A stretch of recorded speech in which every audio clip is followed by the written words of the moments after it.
Morning बच्चों, online class में आपका स्वागत है। अपने फर्स्ट ईयर जेनेटिक्स के अंदर चैप्टर नंबर 18 के अंदर जो पॉइंट है वो पढ़ रहे हैं। लास्ट पॉइंट है जीनीय विविधता, यानी कि जेनेटिक डाइवर्सिटी या जैव बायोडाइवर्सिटी, जैवीय विविधता। तो इसके बारे में अपने पढ़ रहे हैं।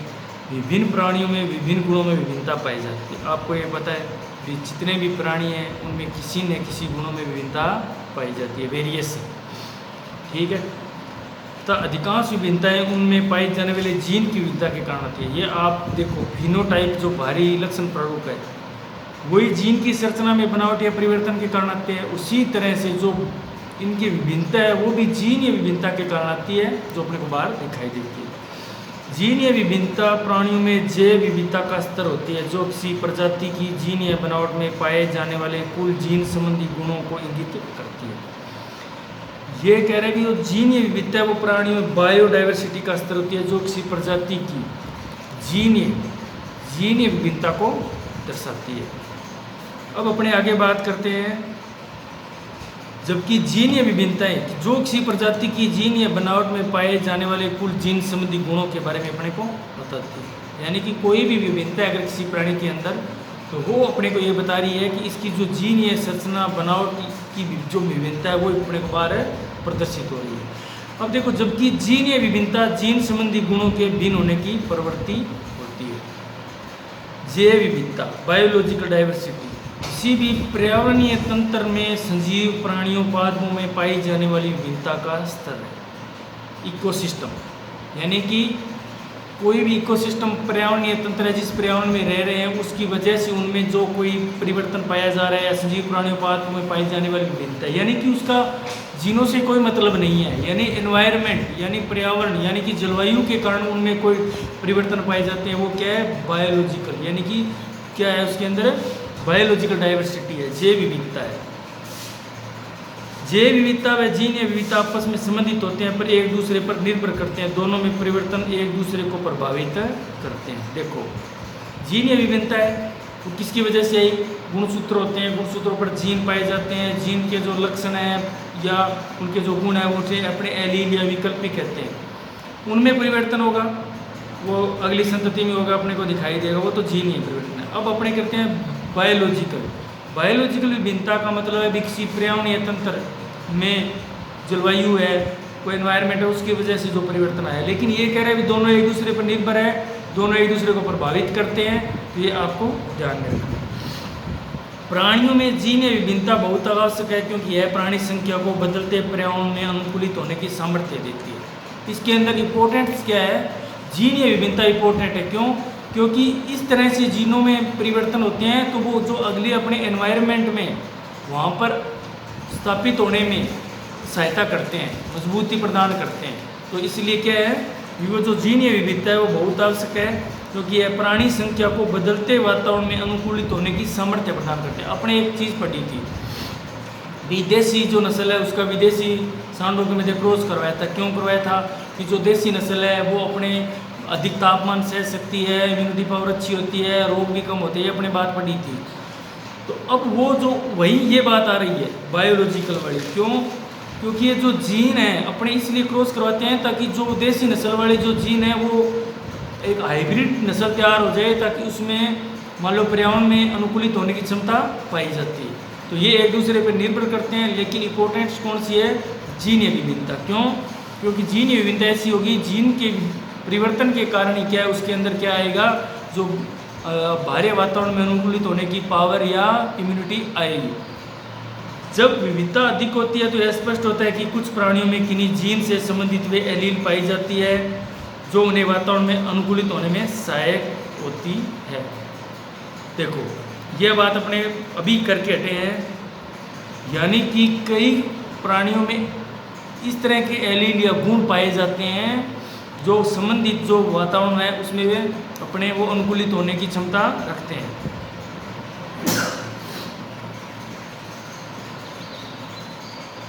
और ये प्राणी उन एलील्स वाली संततियाँ उत्पन्न करते हैं। मान लो अपने देसी नस्ल विदेशी नस्ल के मध्य अपने समागम कराया, संसर्ग कराया, मैटिंग करवाई, संतति उत्पन्न हुई। तो ये चीज़ तो अपने को देखनी पड़ेगी भी कौन सी ऐसी नस्ल है, देसी नस्ल जो एनवायरनमेंट में जिनके जो जीन है, जिनके जो एलील है वो इस एनवायरनमेंट में रह सकते हैं, जिनकी इम्यूनिटी पावर अच्छी है। ये तो आपको चयन द्वारा या पेडिग्री टेस्ट द्वारा या वंशावली परीक्षण द्वारा आपको ही चिन्हित करना होगा, लेकिन वही जीन अगली पीढ़ी में जाते हैं और उसी तरह की संतति पैदा करते हैं। इस प्रकार पीढ़ी दर पीढ़ी ऐसे प्राणियों की संख्या में बढ़ोतरी होती है और ऐसी विभिन्न परिस्थितियों में ऐसे बहुत से उदाहरण मौजूद हैं जो एक ही प्रजाति में जीनीय विविधता को परिभाषित करते हैं। जीनीय विविधता का मतलब ये है कि एक नस्ल तो ऐसी है जिसमें जीनीय विविधता इस तरह की पाई जाती है भी वो बाहरी वातावरण में अनुकूलित हो जाती है, कोई भी वातावरण है, और एक नस्ल ऐसी है जिनमें जीनीय विभिन्नता के कारण ही वो अनुकूलित नहीं हो पाती। तो ये बात सारी डिपेंड करती है जीन की विभिन्नता पर, जीन की बनावट पर, जीन की संरचना में परिवर्तन पर। ठीक है, तो ये आपको ध्यान में रखना है। प्रकृति में विभिन्न कारक एक दूसरे पर निर्भर करते हैं। मैं क्या कह रहा हूँ कि निर्भर क्यों करते हैं, अभी अपने देखा है अभी जो ये दोनों विभिन्नता है, जो बायोलॉजिकल डाइवर्सिटी है और एक ये जो जीनीय डाइवर्सिटी है या जीनीय विभिन्नता है, एक जो जैव विविधता है, ये आपस में निर्भर है एक दूसरे पर। क्यों? क्योंकि एक दूसरे में परिवर्तन है वो दूसरे को प्रभावित करता है। अगर जीनीय विभिन्नता में परिवर्तन हुआ तो वो प्रभावित करेगा जैव विविधता को, जैव बड़ा हुआ तो वो करेगा जीनीय विभिन्नता या अनेक संतति को। प्रकृति में विभिन्न कारक एक दूसरे पर निर्भर रहते हैं। विभिन्न बदलती हुई पर्यावरणीय परिस्थितियों में जीनीय विभिन्नता ही इन परिस्थितियों में भी प्राणी में अनुकूलता लाती है। किसी प्रजाति में जितनी अधिक जीनीय विभिन्नता होगी उसके उद विकास की उतनी अधिक संभावनाएं होगी। इसके अलावा कम जीनीय विविधता वाली प्रजाति किसी न किसी तरह से खतरे में है। उदाहरण के तौर पर चयन की प्रक्रिया द्वारा अगर किसी एक ही प्रजाति के पादप या विशिष्ट नस्ल के प्राणी को ही प्रजनन का अवसर पीढ़ी दर पीढ़ी दिया जाए तो वही पादप या नस्ल उपलब्ध रहेगी। ये बात अपने कर सकें, अभी चयन करना पड़ेगा, ये आप पर डिपेंड करता है, ब्रीडर पर डिपेंड करता है, तो ये आपको ही देखना पड़ेगा क्योंकि जो ब्रीडर पशु प्रजनक है वो ये सारी प्रक्रिया अपनाएगा। लेकिन अपने जो पढ़ने वाली जो समझने वाली बात है वो ये है कि जो जीनीय विभिन्नता है और जो जैव विविधता है एक दूसरे पर निर्भर करती है, लेकिन इसमें इंपॉर्टेंट है जीनीय विभिन्नता। जिसकी जीनीय विभिन्नता अधिक होगी वो उतना ही ज़्यादा जैव विविधता से अपने अनुकूलित हो जाएगा।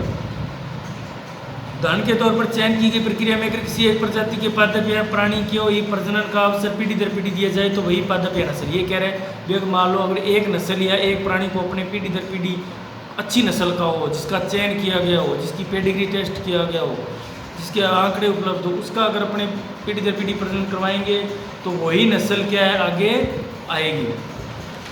ऐसे में उनसे संबंधित कोई विशिष्ट रोग, वातावरणीय परिवर्तन, प्राकृतिक आपदा की स्थिति में हो सकता है। वह प्रजाति अनुकूलित नहीं हो पाए तथा हमें उस प्रजाति से हाथ धोना पड़ जाए तो वह प्रजाति विलुप्त हो जाएगी।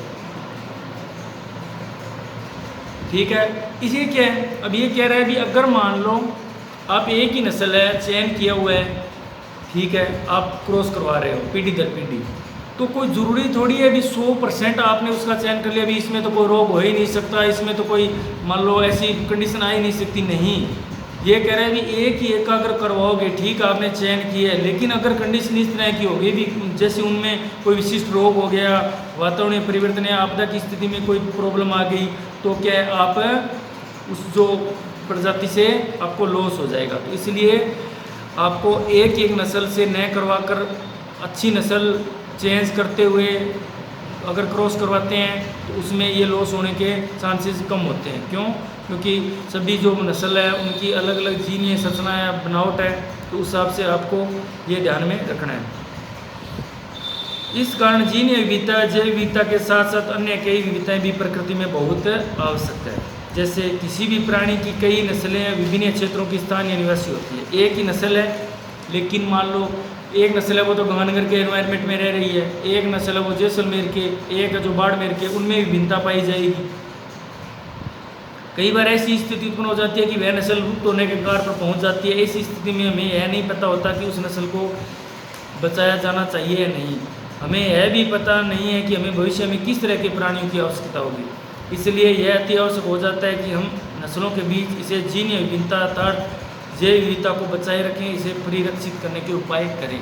लेने की बात यही आ रही है कि अगर कोई नस्ल है उसको बचाना है तो आपको इन ब्रीडिंग यानी अंतः प्रजनन ठीक है कुछ स्तर पर कामयाब है, लेकिन आपको ये उसका आंकड़े एकत्रित करने होंगे भी हमने इस बार किस नस्ल से क्रॉस करवाया है, या वो जो नस्ल है उसके आंकड़े आपके पास है, वो रोग से ग्रसित नहीं है, इम्यूनिटी पावर अच्छी है, 2 प्रसव तक करवा लिया, फिर आपको फिर सोचना पड़ेगा। ऐसे नहीं है भी अपने उसी के साथ करवा रहे हैं तो आपको लॉस होगा।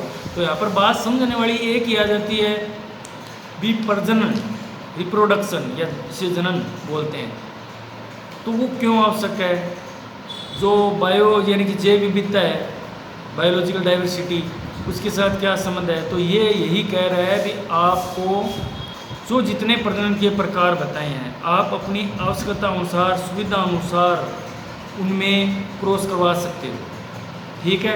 ऐसे नहीं है भी आपने बिल्कुल ध्यान नहीं रखा कौन सी नस्ल है, क्या इस एनवायरनमेंट में रह रही है, इसका जो प्रथम है जो क्रॉस किस नस्ल के प्राणी से करवाया है उसके आंकड़े भी नहीं है आपके पास, तो वो नस्लों को अपने नहीं बचा सकते। इस प्रकार हमारे सामने 2 बहुत बड़े उदाहरण आते हैं कि जो प्राणियों को बेहतर बनाने से संबंधित है। प्रथम उदाहरण है प्राणियों की स्थानीय नस्लों, जो स्थानीय वातावरण में बहुत अच्छी तरह अनुकूलित है लेकिन उनका उत्पादन तुलनात्मक रूप से कम है।